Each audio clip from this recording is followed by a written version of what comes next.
Muito bem, prezados acadêmicos aqui da disciplina de Algoritmos e Programação. Sejam bem-vindos ao primeiro vídeo da unidade 7 aqui da nossa disciplina, que enfoca a ideia de programação modular.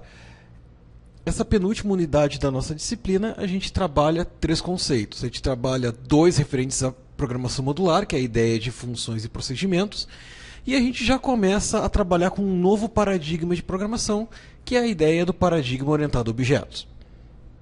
Então a sequência que a gente vai trabalhar vai ser essa. Iniciar trabalhando com a ideia de programação modular em funções, na sequência procedimentos e por fim a orientação a objetos em si. Vamos lá então. Primeiramente, para a gente começar a trabalhar com a ideia de programação modular, a gente tem que entender o que é um módulo. Um módulo nada mais é que uma parte de alguma coisa maior, a parte de um todo. Por exemplo, existem grandes sistemas que são divididos em módulos. O módulo financeiro, o módulo contábil, o módulo de gerência de estoque. Dentro da programação, a gente também pode dividir o nosso problema em pedaços que a gente possa reaproveitar, que a gente possa fazer reuso. Um exemplo bem simples. Vamos imaginar o seguinte.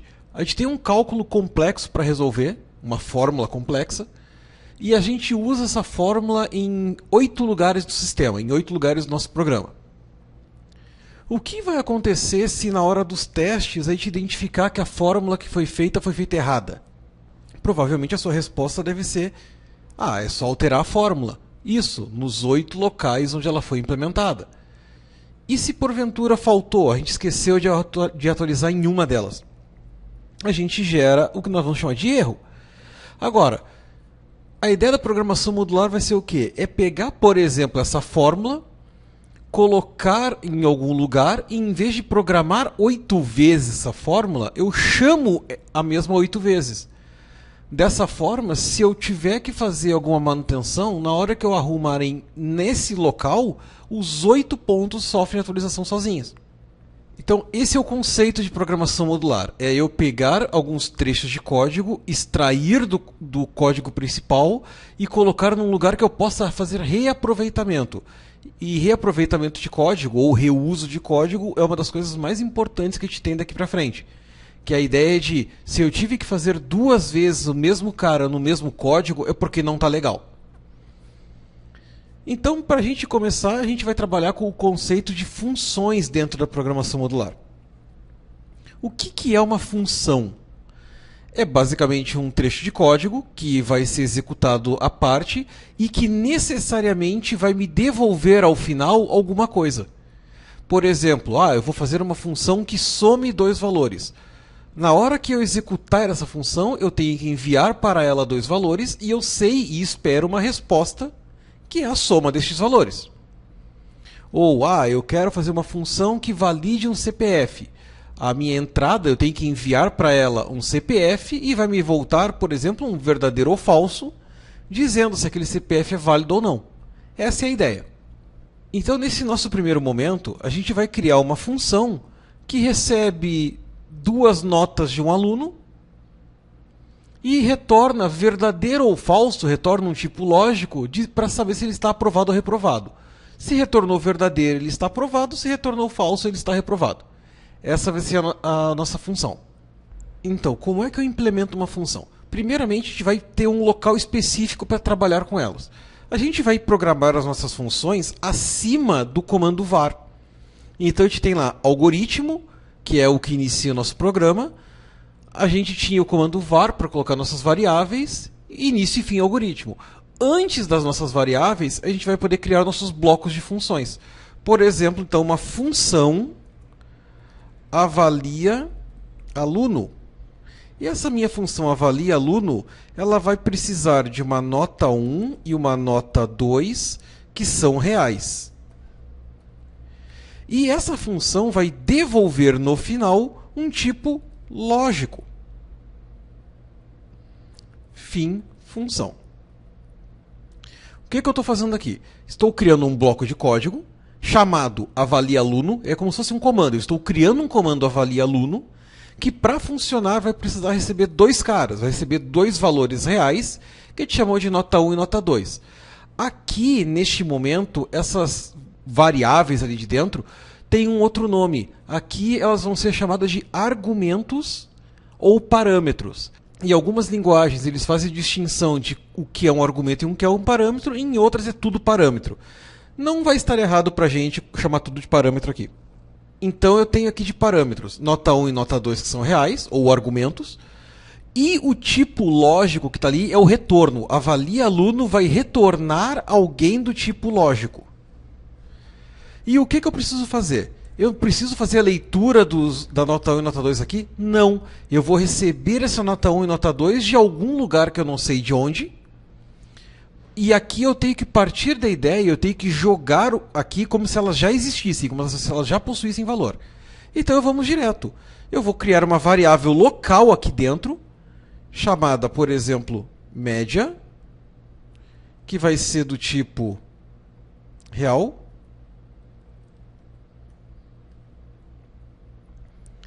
Vou fazer que essa média receba a nota 1 mais a nota 2 dividido por 2. Se a minha média for maior ou igual a 6, então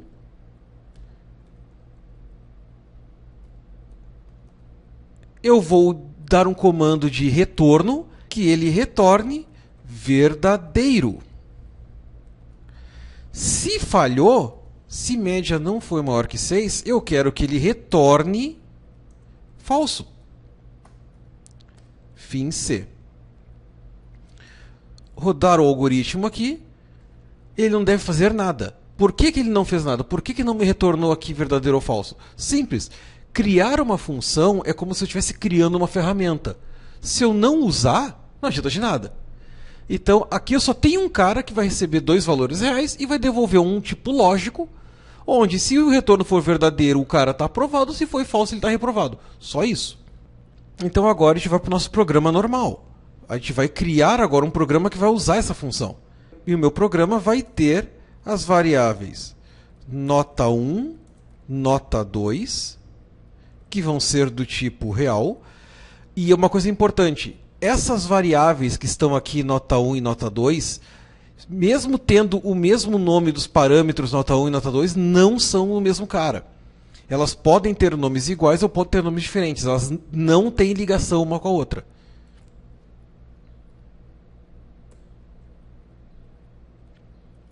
Vamos lá. Escreva, informe a primeira nota. Leia nota 1.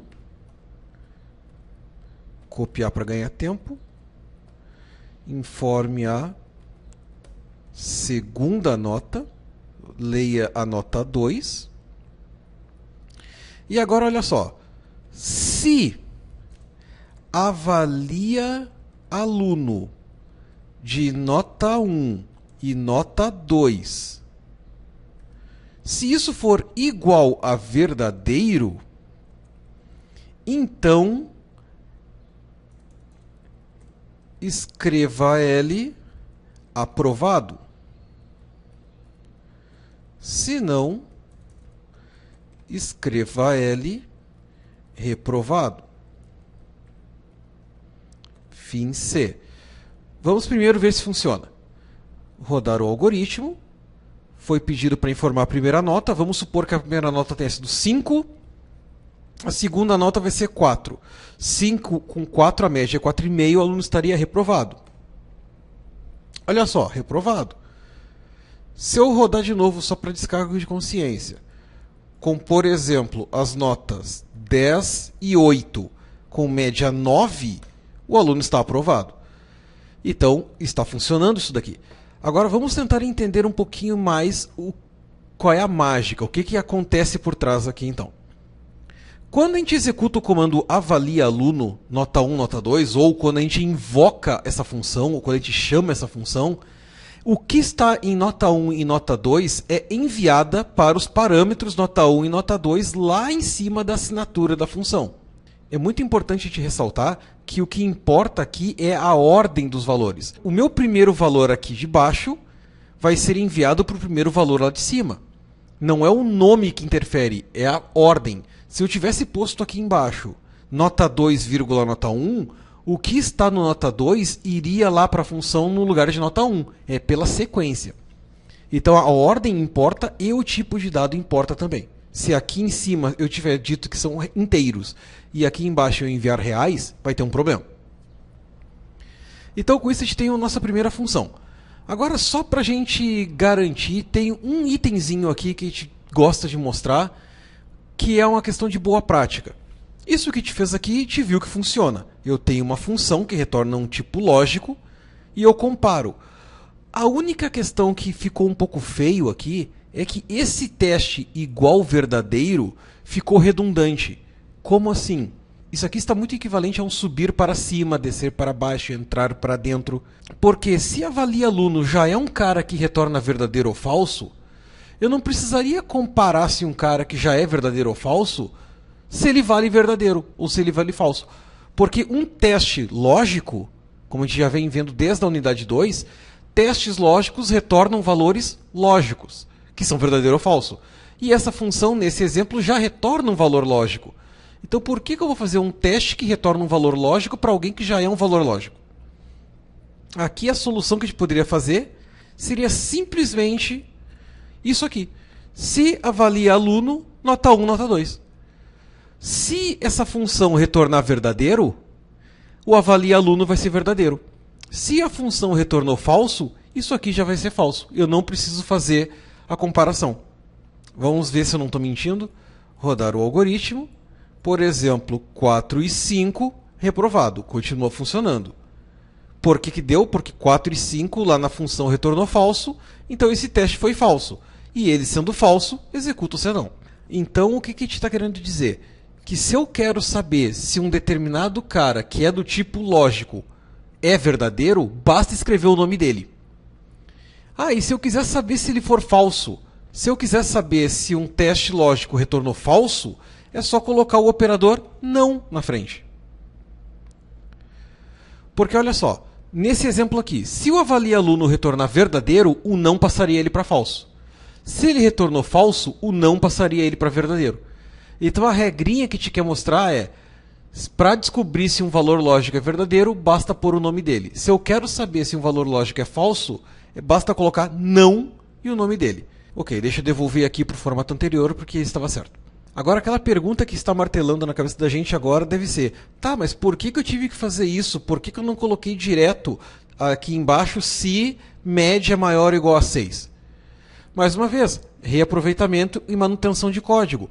Hoje a média é 6. E vamos supor que isso aqui fosse um sistema acadêmico e eu usasse esse cálculo de média em 50 lugares do meu sistema. Se amanhã minha média mudar para 7, eu teria que mudar nos 50 lugares. Agora, nesse nosso novo formato, se a média da minha instituição mudar para 7, basta eu alterar aqui, que automaticamente todos os nossos cálculos de média estão atualizados. Então é essa a jogada, é eu poder fazer pequenas alterações que se propagam no resto do código inteiro. Então esse foi o nosso primeiro exemplo de funções. A gente vai agora fazer um novo vídeo na sequência trabalhando com procedimentos que são muito parecidos com esses caras aqui. É muito importante que vocês façam bastante os exercícios em cima desse conceito, porque ele é novo para todo mundo e é absurdamente importante para a gente, não só nessa disciplina, como no curso como um todo. Bons estudos para todo mundo.